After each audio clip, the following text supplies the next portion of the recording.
বন্ধুরা কেমন আছো? হাই বলো, হাই বলো, হাই বলো, হাই বলো, টাটা বলো, হাই বলো। হ্যালো বন্ধুরা, আমরা চলে এলাম বিলোনিয়া দক্ষিণ ত্রিপুরা থেকে সাবরুম মনোবনকুল একটি এটা বলতে পারো সুপারি গাছের একটি বাগান রাস্তার দুধারে। তো গত ব্লগে এটা সম্পূর্ণটা তোমাদের দেখাতে পারিনি কারণ সন্ধ্যা হয়ে গেছিলো। তো দেখতে থাকো, এটা অ্যাকচুয়ালি বিলোনিয়া থেকে 1 ঘন্টা 2 মিনিট লাগে, মানে টোটাল 43 কিলোমিটার, ন্যাশনাল হাইওয়ে 108 এ দিয়ে। তো দেখতে থাকো সম্পূর্ণ ভিডিওটা।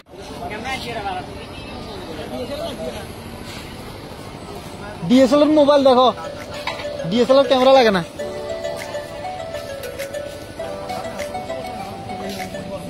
বন্ধুরা এটা হচ্ছে পাম অয়েল ট্রি, এটা ঐতিহ্যবাহী মনোবনকুল দক্ষিণ ত্রিপুরার, অনেক পুরনো। এখানে একটা পর্যটন কেন্দ্রের মতনই বলতে পারো। একটু আসতে চল, দেখতে পাচ্ছ খুবই সুন্দর বাগান।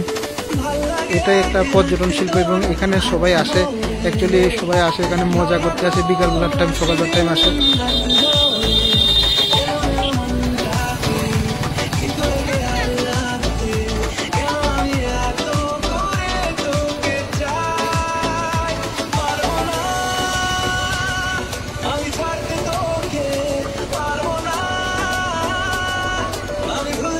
ডিএসএলআর ক্যামেরা লাগে না তো, আমারটা তো ডিএসএলআর।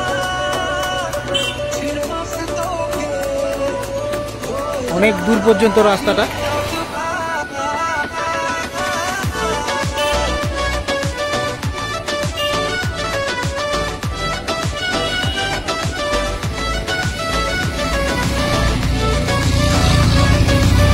একটু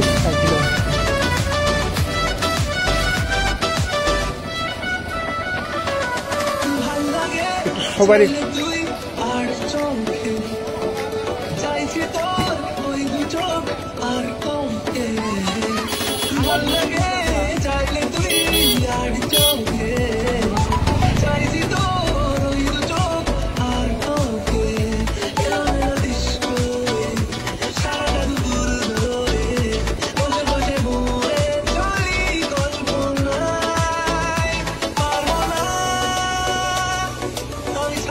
এটা বলতে গেলে ভারত বাংলাদেশ সীমান্তে একটি রাস্তা, এবং এই পাম অয়েল যে পাম তেলের যে গাছগুলো আছে এর সাইডে আছে, দেখতে পাচ্ছ বাংলাদেশ বর্ডার সাইড। আশা করি এটা খুবই সুন্দর, মাঝখানে জমির মাঝখান দিয়ে অনেক বড় গ্যাস পাইপলাইন গেছে,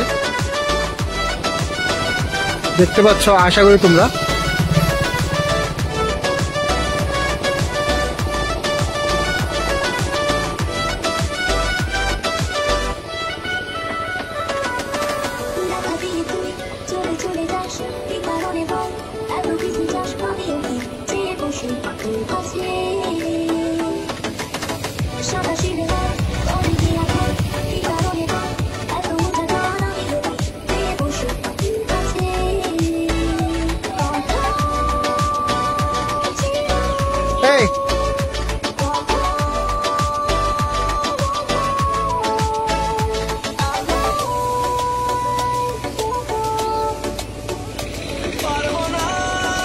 এটা অ্যাকচুয়ালি পাম অয়েল গাছ।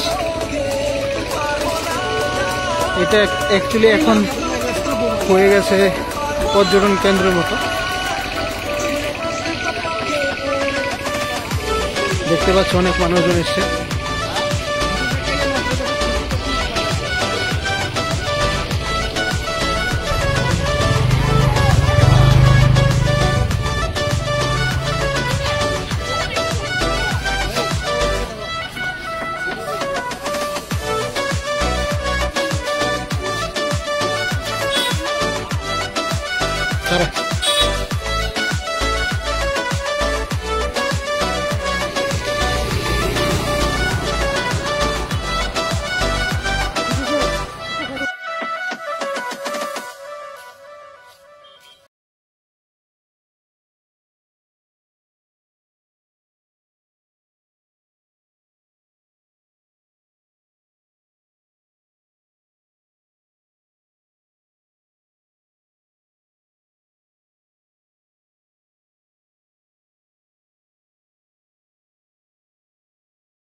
এটা হচ্ছে বন্ধুরা বুদ্ধ মন্দিরের পরিবেশ।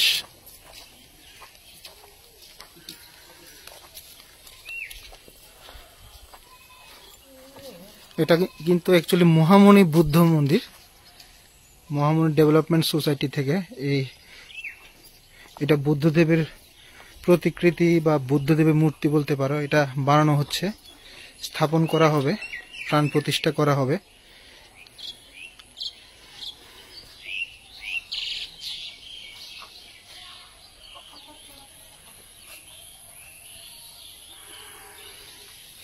দেখতে পাচ্ছ পরিবেশটা খুবই সুন্দর। এটা আসলে বলতে গেলে বিলোনিয়া দক্ষিণ ত্রিপুরা থেকে সাবরুম দক্ষিণ ত্রিপুরায় আসতে 1 ঘন্টা 2 মিনিট লাগে, মানে মোটামুটি 42.7 কিলোমিটার বাইকে আসলে। খুব সুন্দর মনোরম পরিবেশ, তোমরা চাইলে আসতে পারো।